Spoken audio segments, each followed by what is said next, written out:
Assalamualaikum warahmatullahi wabarakatuh. Waalaikumsalam. Waalaikumsalam warahmatullahi wabarakatuh. Selamat siang dan salam sejahtera bagi kita semua. Bahwa kita masih bisa berkumpul dalam rangka kegiatan kampus ya. Hello Kampus. Iya. Hello Kampus Undira. Universitas Dian Nusantara. Ya. Yang saya hormati panitia, terutama ini dari Humas ya Bapak ya. Humas dari Universitas Dian Nusantara. Karena apa? Ini saya baru kenal untuk universitas ini. Mudah-mudahan kita bisa sinergi dalam kegiatan untuk membangun bangsa ini. Amin. Kita sama-sama untuk memajukan bangsa ini sesuai dengan profesinya kita masing-masing. Yang saya hormati para mahasiswa baru yang bisa hadir dalam acara ini. Pertama-tama marilah kita panjatkan puji syukur kehadirat Tuhan Yang Maha Kuasa bahwa kita masih diberi kesehatan yang utama. Kenapa? Kalau memang kita sehat, bisa beraktivitas sesuai dengan tugas dan tanggung jawabnya masing-masing. Dengan selain itu, menyampaikan permohonan maaf dari Komandan Kodim sehubungan dengan adanya tugas yang tidak bisa ditinggalkan, makanya kami sebagai penggantinya untuk mengisi kegiatan ini. Tadi sudah diperkenalkan nama dan jabatan saya sebagai perwira seksi teritorial Kodim 0503 Jakarta Barat. Itu kalau di Kodim ada untuk memperkenalkan Kodim dulu, biar nanti hubungan kita selanjutnya kita bisa sejalan dan kita bisa sinergi untuk kegiatan kita selanjutnya. Untuk organisasi tingkat Kodim, Kodim ini setingkat di wali kota. Makanya untuk sinergitas Dandim dengan Bapak Wali Kota, Kapolres, Kajari, dan Kehakiman Jakarta Barat.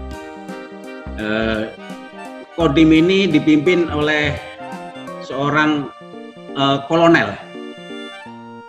Sekarang ini sudah dijabat oleh kolonel, dan di situ ada pembantunya Dandim, asisten lah bahasa kerennya.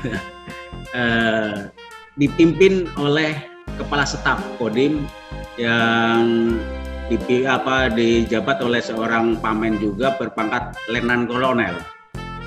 Nah, ini untuk organisasi dulu, biar kalau kita udah kenal organisasinya kita mudah untuk komunikasi. Nanti harus dengan siapa kita hubungan, dengan siapa kita untuk mempermudah.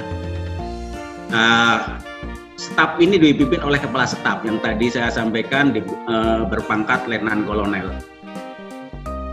Di bawah pimpinan kepala staf ini ada 5 staf, sementara yang sudah ada harusnya ada 6 staf, namun yang 1 staf belum terisi. Yang pertama adalah staf intelijen yang dijabat oleh seorang mayor, terus staf operasional sama dijabat oleh seorang mayor pamen juga, staf 3 personil yaitu yang untuk kesejahteraan personil, yaitu untuk bagian personalia. Yang keempat bagian logistik, yang kelima staf teritorial yang sementara saya pimpin di staf teritorial. Nah, ini sementara untuk perkenalan organisasi yang ada di Kodim Jakarta Barat. Jadi nanti apabila ada kegiatan selanjutnya bisa komunikasi dengan siapa kan gitu. Tidak langsung kalau ke Komandan Kodim, karena apa? Komandan Kodim biasanya kan banyak kegiatan ini, jadi melalui para stafnya. Jadi untuk koordinasi dan komunikasi kelanjutannya. Nah, ini untuk perkenalkan untuk organisasi Kodim Jakarta Barat sementara ini. Untuk selanjutnya kayaknya waktunya kita diberi waktu 35 menit ya Mbak ya, untuk kita saling sharing atau menyampaikan ide-ide yang untuk kedepannya bagaimana ke depan negara kita berikutnya. Saya langsung masuk ke inti ya Pak ya. Jadi di sini saya diberi materi untuk kepemimpinan dan kebangsaan. Definisinya kepemimpinan yaitu seseorang yang untuk mengajak anak buah atau yang dipimpin, yaitu merupakan seni kepemimpinan. Jadi kalau seorang pemimpin merupakan seni, jadi dari orang satu ke orang lain pasti berbeda untuk seni kepemimpinannya. Bagaimana untuk mempengaruhi anggotanya untuk mengikuti apa yang menjadi tujuan kita untuk pada saat itu untuk memimpin di organisasi tersebut. Makanya kepemimpinan adalah merupakan seni dari masing-masing seorang pemimpin. Nah, ini seni kepemimpinan. Disinilah untuk kepemimpinan kita sampaikan untuk pendahuluan kepemimpinan, yaitu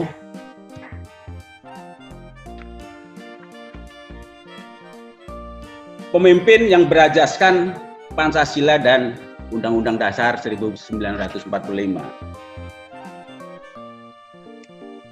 Pancasila sebagai dasar negara kesatuan Republik Indonesia juga merupakan pandangan hidup bangsa. Nilai-nilai luhur yang telah ada dalam kehidupan masyarakat jauh sebelum Indonesia merdeka.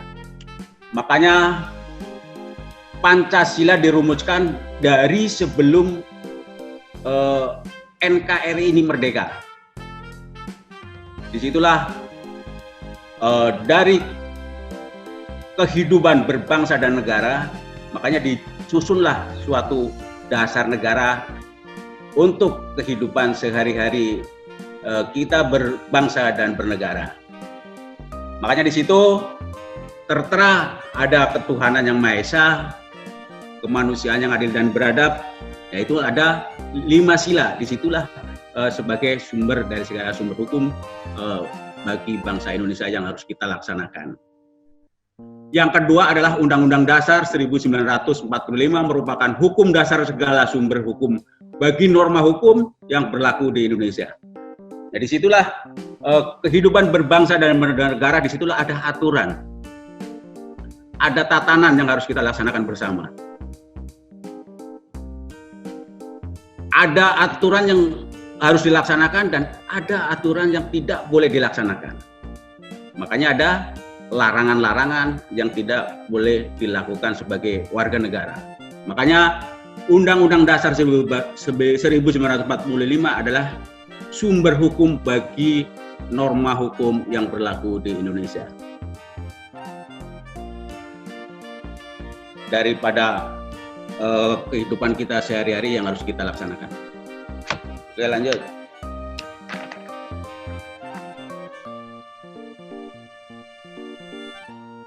Kami lanjutkan. Pemimpin yang berajaskan Pancasila dan Undang-Undang Dasar 1945. Secara realitas kehidupan berbangsa dan bernegara, di Indonesia sekarang ini tidak terlepas dari masa lalu melalui proses panjang dengan kepahitan, kesusahan, dan pengorbanan harta benda maupun jiwa raga. Nah, ini untuk mencapai Indonesia merdeka, kita banyak pengorbanan, baik jiwa, raga maupun harta yang harus kita korbankan. Makanya dari itu sebagai kita generasi penerus, kita untuk menjaga keutuhan NKRI ini. Jangan sampai para pendahulu kita yang sudah mendirikan NKRI ini, jangan sampai terlepas dari negara kesatuan Republik Indonesia ini. Proklamasi kemerdekaan merupakan puncak perjuangan bangsa Indonesia. Dengan adanya proklamasi kemerdekaan,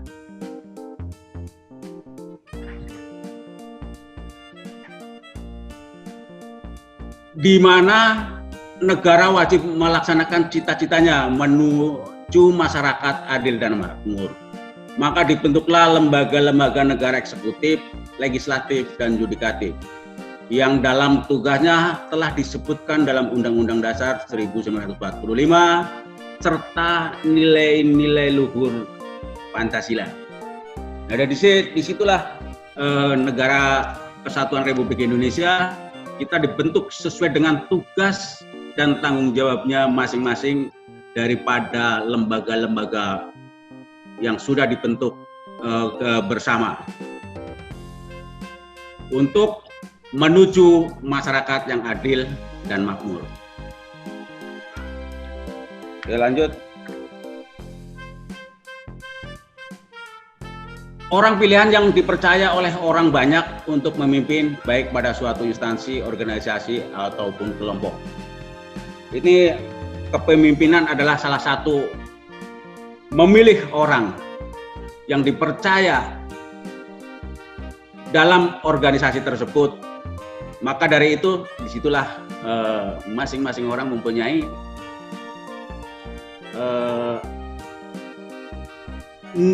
seni daripada kepemimpinan.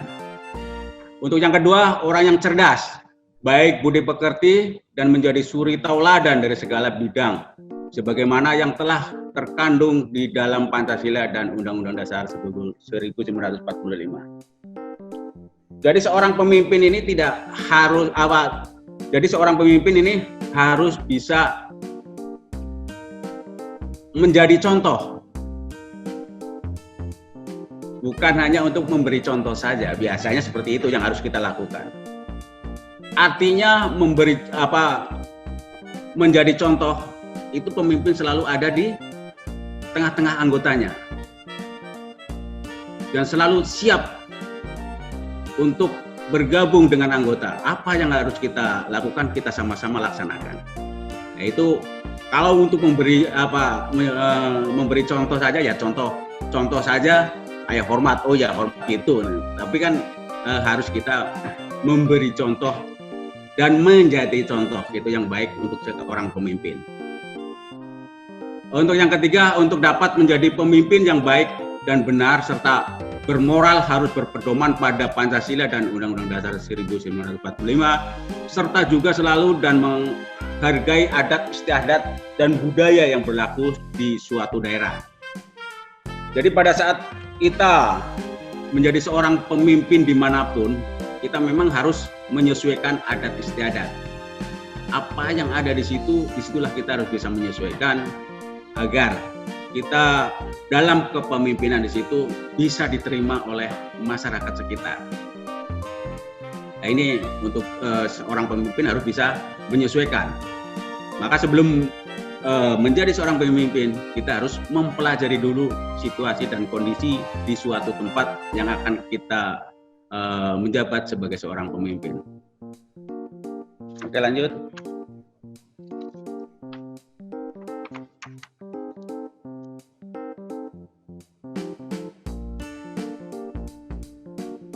Nilai-nilai daripada Pancasila.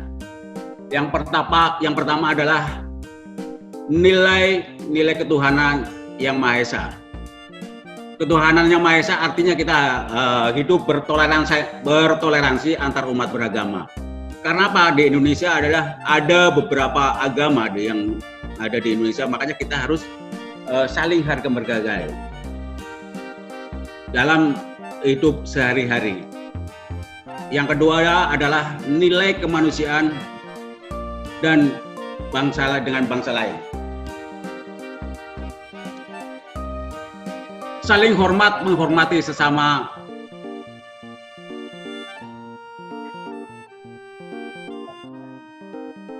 Saya ulangi, saling hormat, menghormati sesamanya dan dengan bangsa lain. Nah, ini di sini nilai-nilai daripada kemanusiaan. Yang ketiga adalah nilai persatuan, nilai persatuan, yaitu mengutamakan kepentingan bersama di atas kepentingan pribadi atau golongan dan berjuang untuk kepentingan bangsanya. Jadi kalau seorang pemimpin kita harus mementingkan untuk kepentingan yang lebih luas daripada untuk kepentingan pribadi atau golongan. Ini harus kita terapkan kalau menjadi seorang pemimpin. Yang keempat adalah nilai-nilai kerakyatan, yaitu bijaksana, musyawarah, mufakat dalam memutuskan segala hal. Jadi kalau seorang pemimpin setiap mengambil keputusan itu yang baik harus ada musyawarah. Mana yang terbaik yang harus diputuskan bersama. Karena apa? Ya pasti namanya organisasi pasti ada yang setuju, ada yang tidak setuju. Tapi disitulah seorang pemimpin harus bisa mengambil keputusan. Yang kelima adalah nilai-nilai keadilan sosial, yaitu saling asuh dan asih dalam kehidupan bermasyarakat sehari-hari. Jadi kita harus bisa bersosialisasi, hidup bermasyarakat. Kita saling menghormati, saling mengasihi. Jadi kita tidak melihat kedudukannya. Itu siapapun, ya kita sama-sama kalau kita hidup bersosial. Jadi tidak memandang itu siapa. Nah, ini tentang nilai-nilai daripada Pancasila.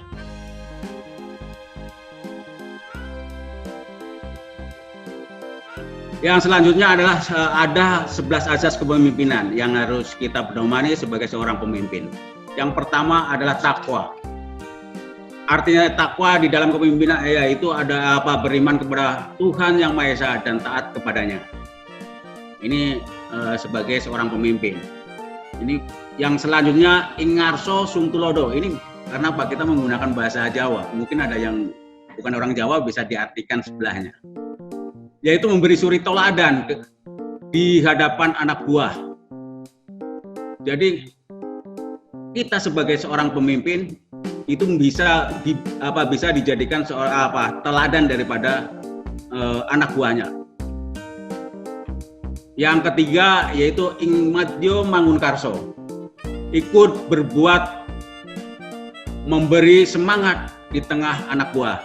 Makanya tadi yang pertama sudah saya sampaikan bahwa seorang pemimpin harus memberi semangat kepada anak buahnya untuk melaksanakan tugas dan bekerja. Yang keempat adalah tuturi handayani, mempengaruhi dan memberi dorongan di belakang kepada anak buahnya. Makanya kita harus memberi semangat kepada anak buah. Ini tuturi handayani. Waspodo purbowaseso, yaitu waspada, menguasai serta sanggup dan berani memberi koreksi kepada anak buah. Jadi kita kalau seorang pemimpin kita harus berani. Kalau memang itu anak buah salah, ya harus diperbaiki, ingatkan, dibenarkan. Jangan sampai begitu anak buah salah, lalu didiamkan saja. Jadi merasa sudah benar anak buah tersebut, kalau tidak diingatkan kalau memang itu berbuat salah. Yang keenam, ambek parama arta. Karena ini bahasa Jawa semua. Dapat memilih dengan tepat mana yang harus didahulukan. Nah, ini seorang pemimpin dituntut mana yang harus didahulukan pada saat-saat melaksanakan tugas. Yang ketujuh adalah prasojo, tingkah laku yang sederhana atau tidak berlebihan. Jadi kita seorang pemimpin tidak harus memperlihatkan mungkin kemewahannya atau yang lainnya. Jadi kita diperlihatkan kepada anak buah kita hidup sederhana saja. Yang kedelapan adalah satya, sikap loyal timbal balik. Seorang pemimpin harus loyal. Yang 9 adalah geminastiti, tidak hidup boros.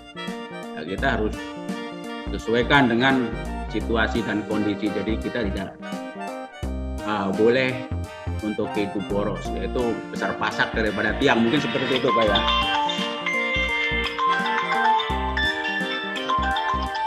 Sebentar Pak. Selamat siang Bang. Siap. Sedang ngisi kan? Kami yang ngisi. Siap.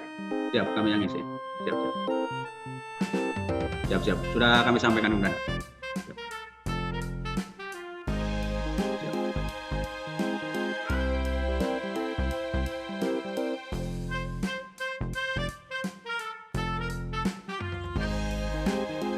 Baik. Sudah Pak? Ya, di mute-nya Pak. Mute-nya boleh dibuka dulu Bapak. Iya Pak. Bapak Edi. Mute-nya. Mas Fajar mungkin bisa dibantu di unmute. Sudah. Ya, sudah. Kok bisa ini sendiri? Oke. Ya baik, mohon maaf tadi kebetulan langsung Komandan Kodim menanyakan sudah berjalan atau belum. Kami siap, kami laksanakan. Ya, ini Pak, pengecekan dari pimpinan. Kegiatan ini berjalan atau tidak. Memastikan Pak. Memastikan betul Bapak. Ya mohon maaf langsung kami angkat. Kalau selain komandan nggak saya angkat. Iya Pak. Silakan Pak, baik dilanjutkan. Oke Pak, baik Pak. Kami lanjutkan. Untuk selanjutnya, ulangi Pak, masih ini lagi Pak. Oh baik. Yang 10 mungkin kita untuk pengetahuan saja, mungkin nanti dikembangkan di kita masing-masing apa yang harus kita lakukan dengan 11 asas kepemimpinan ini. Yang 10 adalah belaka, kerelaan, kemauan dan keberanian untuk mempertanggungjawabkan. Jadi seorang pemimpin diminta pertanggungjawabannya, mungkin di dunia maupun di akhirat juga ya Bapak Ibu ya. Itu seorang pemimpin. Makanya harus kita, kalau bahasa Jawanya, belaka. Yang 11 legowo, kita harus rela dan keikhlasannya untuk menyerahkan jabatan kepada orang lain. Kalau memang kita sudah selesai menjabat atau memang harus saatnya diganti, ya kita harus ikhlas. Nah ini di dalam ke-11 kepemimpinan. Oke, lanjut. Yang selanjutnya, tidak mudah menjadi seorang pemimpin. Seorang pemimpin harus memiliki jiwa yang besar, rela berkorban, tangguh dan memiliki wawasan kebangsaan yang luas seperti para pemimpin terdahulu yang sangat mencintai bangsa dan negaranya. Oke, lanjut Pak. Hal-hal yang harus dimiliki seorang pemimpin, yang pertama adalah motivasi diri. Kita harus semangat dalam kepemimpinan. Yang kedua, kemampuan berbicara di muka umum. Nah, kita harus bisa mengutarakan apa yang menjadi tanggung jawab kita sebagai seorang pemimpin di muka umum. Yang ketiga adalah pemahaman teknik atau alat kendali mutu.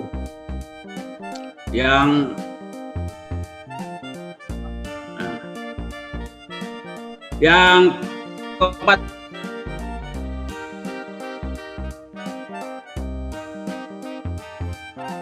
masalah seorang pemimpin harus bisa menyelesaikan permasalahan tersebut. Yang kelima adalah transfer pengetahuan kepada bawahan.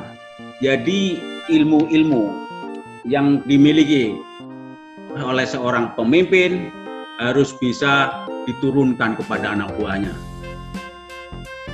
Nah, ini bagi seorang pemimpin. Yang ke-6 yaitu memotivasi bawahan. Jadi kalau seorang pemimpin, kita harus memberi motivasi